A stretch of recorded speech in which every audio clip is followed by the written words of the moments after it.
this class. Today we are going to talk about keys to achievable outcomes. So this is a very favorite topic of mine, and I've used this a lot in the last couple of years, and I would like to help you understand this. Um, so, why are we here? Why is it important? I would like to answer that question. So, in late 2016, while I was working with one of the globally reputed banks in Australia, I started having a lot of challenges at work. My communication with my leaders wasn't happening as expected. I wasn't able to get my work done from my teams, and it was really resulting in a lot of frustration and anxiety. My motivation levels fluctuated, and you can imagine, yeah, and based on the success of my meetings at work. And I was not able to focus at all. It actually impacted my life outside of work. I had completely lost my sense of purpose. um, I couldn't even understand what was going on and what I was doing, right? And I was actually becoming afraid of failing. And I started remembering my past mistakes, my weaknesses, my threats, everything that could go wrong. Now, have you heard of that Murphy's Law? If anything can go wrong, it will. I started feeling that it had kicked in. And I was actually starting to become anxious about my future, and everything was headed downhill. So, if you don't mind, can everyone just put yourselves on mute? I'm recording this as well. Um, thank you. Well, it was at that time when I actually met a friend of mine who told me about NLP, right? And that's where my journey of NLP started, and how it had helped him gain that motivation and understanding the sense of purpose, why he wanted to do what he wanted to do. He had completely aligned himself. He completely got rid of his fear of failure, and he developed an attitude of success, taking everything from his past as learnings. And he explained to me that our future is always bright, and it's something that we should always be looking up to. Now, why am I telling you this? Because it was during that time, right, that I learned about creating outcomes. I learned about creating outcomes in such a way that you become empowered to own your future. It's really important, right? The keys to achievable outcomes that I'm going to share today, um, they're how I have been able to develop a mindset of success and motivation, and I use them regularly for every outcome that I want and need. And by sharing them here, I hope that you will too, right? So let's get started. These are the 9 keys to the outcomes. These are very important. These are like guiding principles. Whenever you're creating a goal or an outcome that you want, right, in life, you have to follow these 9 things. And I will talk about how you can start doing this. But before that, I want you to understand what these are, and what is it that's important in each of these that you should begin, right? So if you have to begin by asking yourself, what is it that you want now, and how is it possible that you don't have it now, right?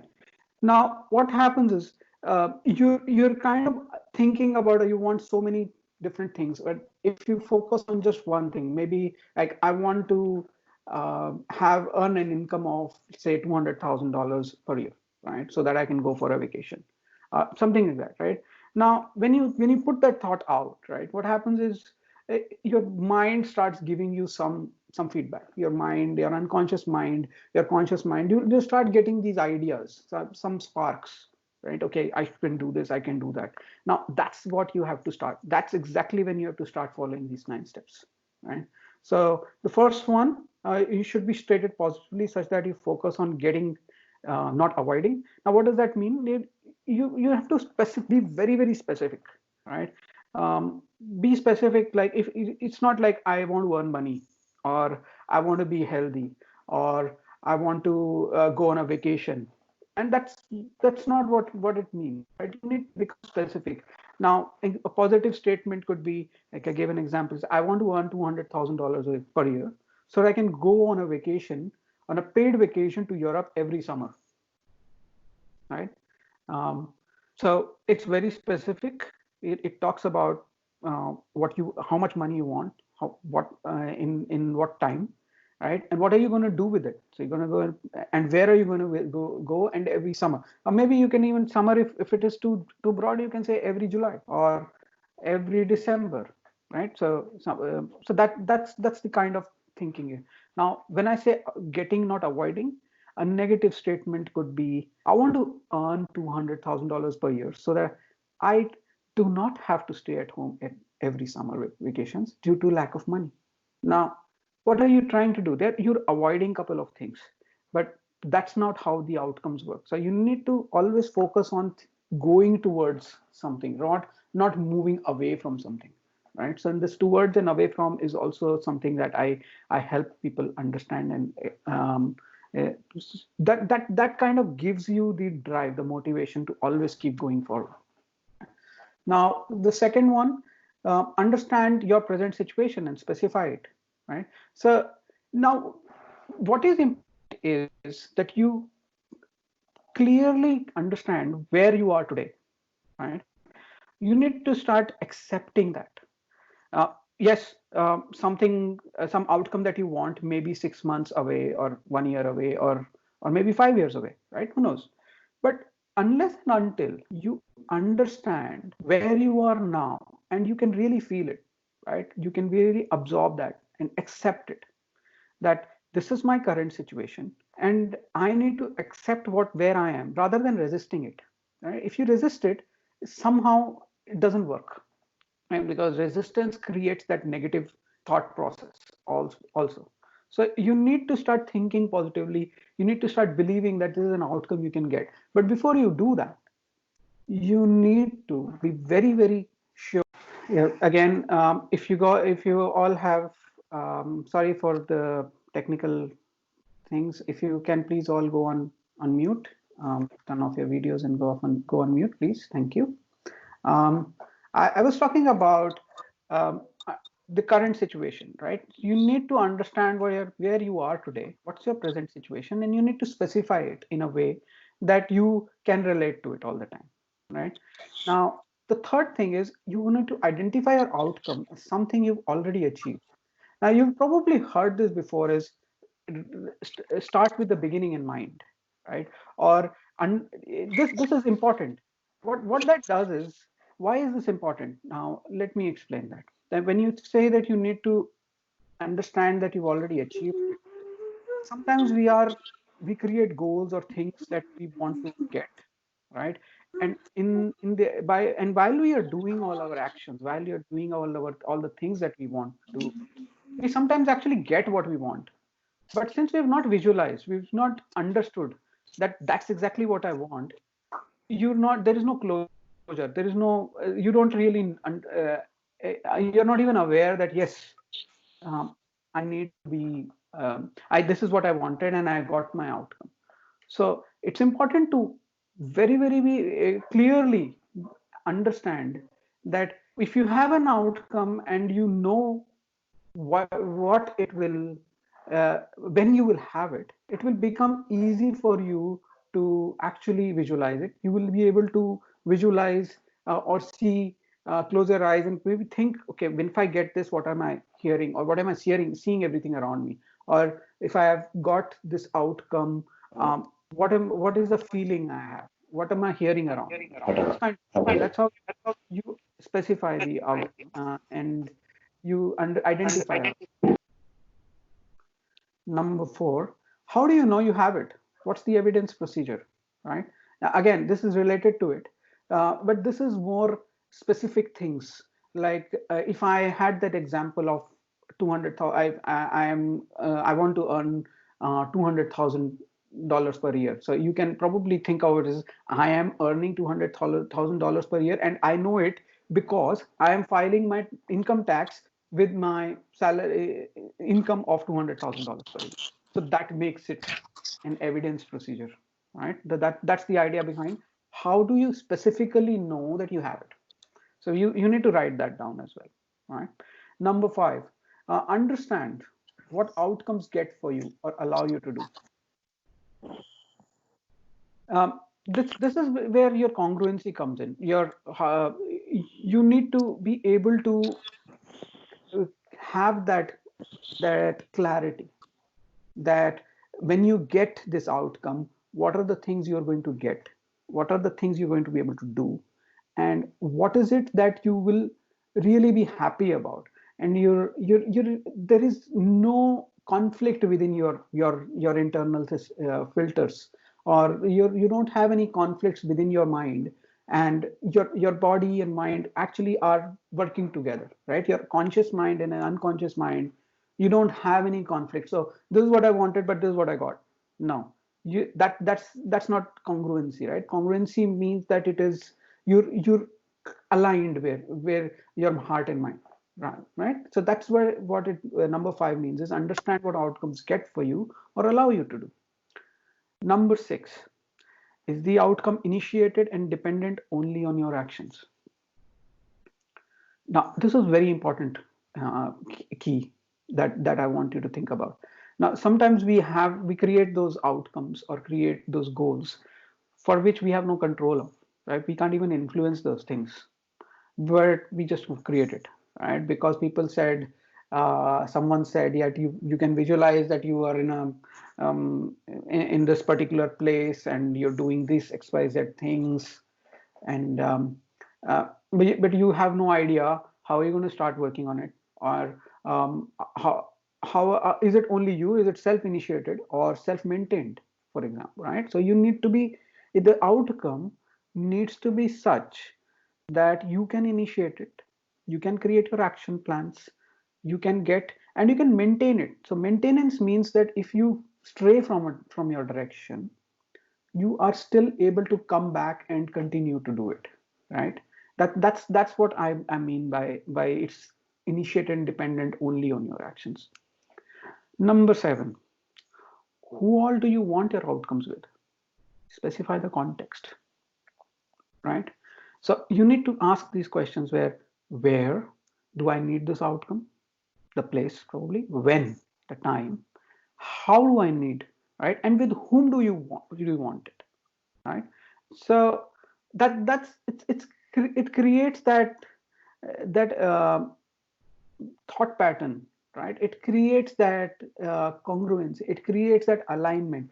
Yes, I need this outcome in this place, I need it by this time, this is how I'm going to get it, and these are the people with whom I'm going to celebrate, these are the people who are going to be with me when I get these outcomes. So it needs to have that kind of detail, right? So who all do you want your outcomes with? So it could be just you, right? It doesn't mean that it has to be with somebody, but you need to specify the context. The context has to be there when you're writing. It cannot be a up in the air statement. That's what I meant, right? Now, another one. Now, what is needed to get the outcome, right? Now, what are the resources you need? Now, specifically, some questions like, what do you have now, right? And what do you need to get your outcome? So understanding the things that you have now. So maybe if you're thinking of buying a car in 6 months time, right? So how much money do you have? Do you have a driver's license? Those kinds of things. So what do you have now? What do you need to get the outcome? So the basic requirements, the prerequisites, right? Now, second question could be, have you ever done this before, or have you had this before?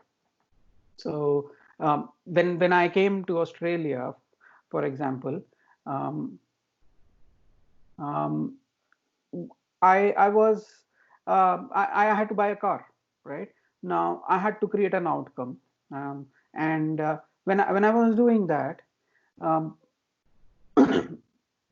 so I had done it before. So I had bought a car before, right? But at that point in time, I did not have it. So I needed to understand what do I have now? How much money do I have? Or do I have a driver's license? Do I know where I can buy a car from? Right? Those kinds of questions. So you need to write those down. You need to be very clear, right? Now you need to also know if anyone else has it, right? And if you don't have what you want, can you act as if you have it? When you do that, you send out that signals to your mind. Okay, this is another way of saying evidence, right? Or I mentioned before is is how do you know you got it, right? So you need to be able to understand if you acted, if you have it, right? What are the things that will go in your mind, right? That will drive some of the answers to the questions of what resources you need. And lastly, ecology check. I always talk about ecology, always. It is very important to understand the purpose for what you for what purpose you want the outcomes, right? Is it a win-win situation for yourself? Is it a win-win situation for your family, friends? Is it a win-win situation for your organization, or win-win situation for your state, or the is there? So you need to think about the win-win situation. Is it eco-friendly, right? So those kinds of things. Now, questions like what will you gain or lose if you have your outcome? Those will kind of drive your thinking. And four questions that I always ask everybody to answer whenever you're thinking about an outcome. You need to always answer these four questions. And those four questions are: what will happen if you get it? Right? What won't happen if you get it? What will happen if you don't get it?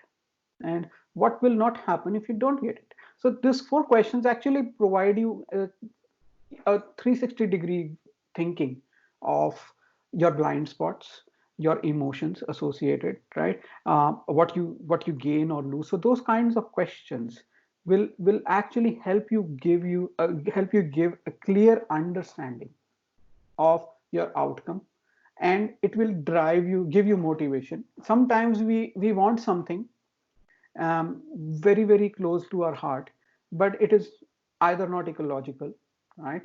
Or you don't have the resources, it is not self-maintained, right?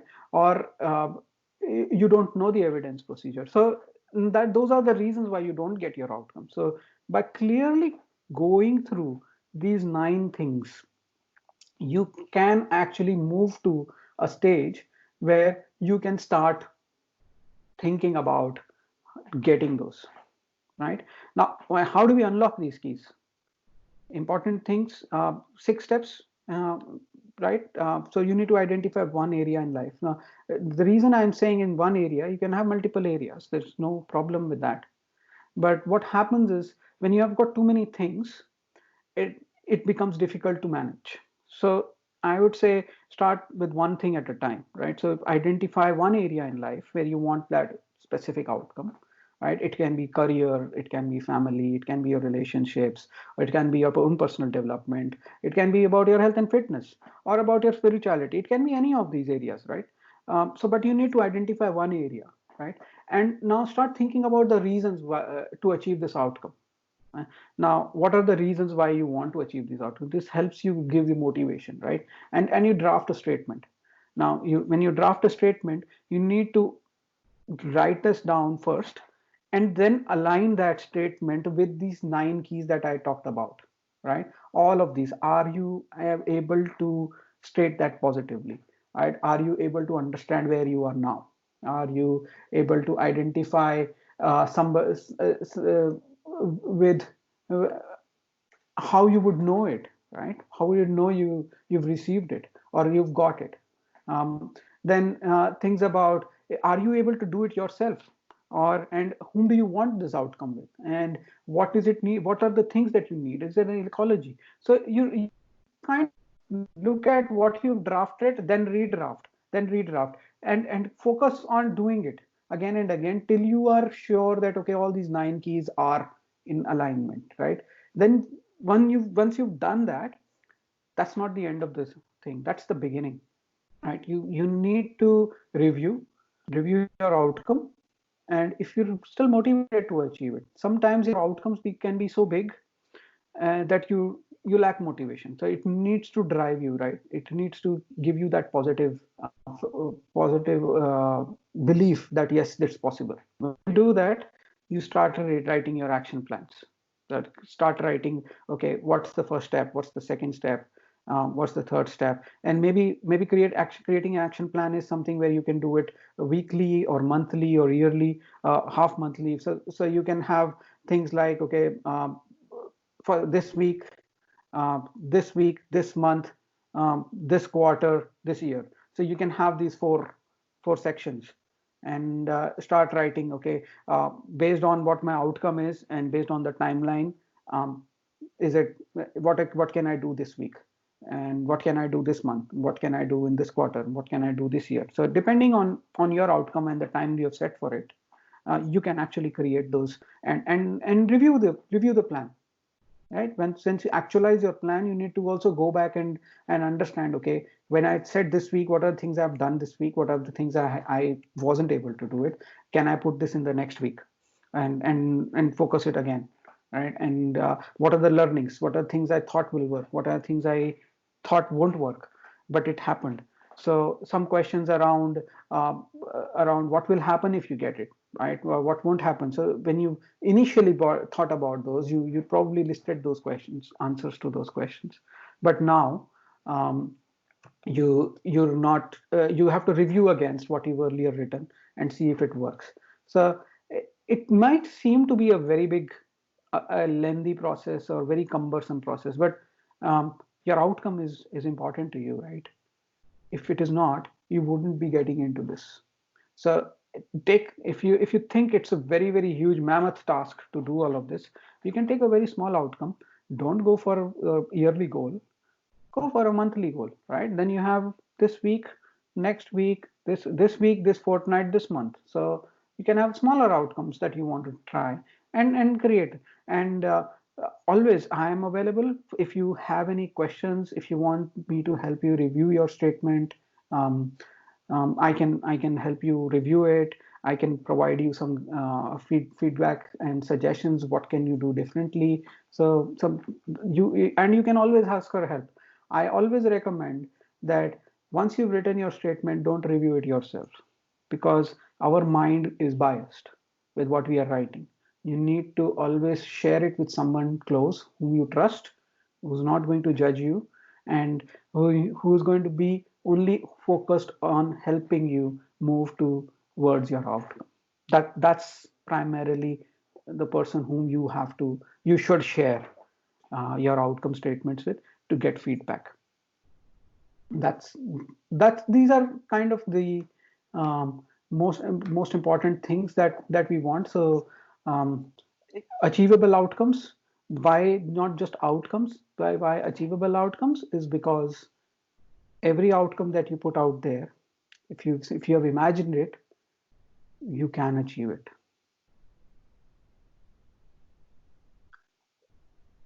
What questions do you have? I think I just put it across on the chat as well. I think you mentioned it right when you say instead of having larger goals, it's good actually to start with smaller goals, right? Not to understand what are your boundaries of thinking, and how much are you able to stretch yourself, because obviously end of the day, um, we try to achieve it, and personally it may not be very achievable, and then you start feeling bad about it, Mm-hmm. that you couldn't achieve something of that sort. So rather than that, to understand the scope of your work, I mean, when I say work, the scope of your understanding and everything, best would be to put some weekly goals for ourselves. And if once you get better at it, then obviously you can move further and doing and expanding that in terms of your office work and everything as well. Because obviously you at office you can't control people, but it in a family or at your home, it's much easier to control things. It's more in a controlled environment than anyone else. Sure, sure. Like I say, it is context specific. So if you don't believe that you can go for a monthly or a half yearly goal or Mm. outcome, you can start off smaller, I think and that gives it's you. a new concept. It will be a new concept for, especially if this is from my perspective. Obviously, everyone has their own stuff, but as far as that is concerned, your point is there very right. You set your goal cells up, even in a different understanding or different learning, they always call it as perceiving things. I forgot the word for it. Perception is projection. Yeah, no, that is one part of it. No, what I was trying to understand it is um, you visualize it that this is what you will get. So if Mm-hmm. you start like they say, if you start visualizing you want 100% marks, then probably you'll probably get at 80. But if you visualize 80 on yourself, you'll probably not even end up at 80. Mm-hmm. So it's more about like for example, why my wife wrote a poem of someone at her times when she was single and that time that that someone from abroad will come and propose her and things like that. And eventually, I ended up asking her when I was in Australia. So that's a personal experience myself. So if you kind of perceive things yourself, um, you do end up getting it. So I forgot what you call. I forgot what the word for that is completely. But yeah, that's the point I want to put across. I think that's a very well across, which is what NLP is bringing up as well. That's a good thing. Good. That's a good expression. Thank you. Yeah. Thank you for your learnings, Harsh. Is there any other question from today that I can answer for you? I think question was it's pretty well summarized things. Only I think I had one point about the point four that was mentioned. How do you know you have it? What's the evidence procedure? That was Yeah. something I would probably want to have a little more understanding of what that meant, what that line means in that case. Yeah. So how do you know you have it? What's the evidence procedure? So basically, it is around the outcome. How do you know what is the output that you were going to have? Physical output, some tangible thing that will give you guarantee that it is available. It's there. For example, in my case, when I gave an example that I'm earning $200,000 per year, so that I can go on a paid vacation, Mm. right? So Yep. what is the output that I can say that guarantees me that income of $200,000 per year is my income tax statement Sure. for this year, right? So Mm. that so our my filing of income tax for the year Yep. that has more than $200,000 in it as income. That's the proof enough, right? So that's the evidence. So that is what I meant is how do you know you have it? What's the evidence procedure? So if you're writing an outcome, you need to have some tangible way of making sure that yes, you've got it.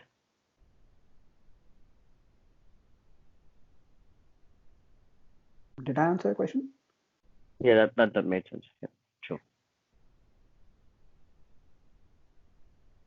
Any other questions?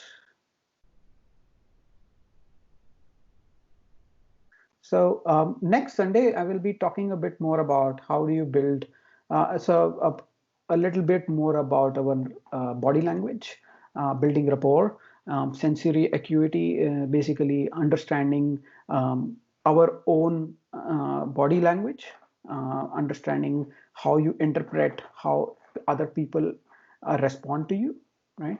By just looking at them, by just looking at their body language, understanding their skin color or tone, voice tone, those kinds of things. So it will give you a different way of identifying what is needed to build rapport, right? And a bit more about what is rapport, how it helps in a conversation, and what it can provide you.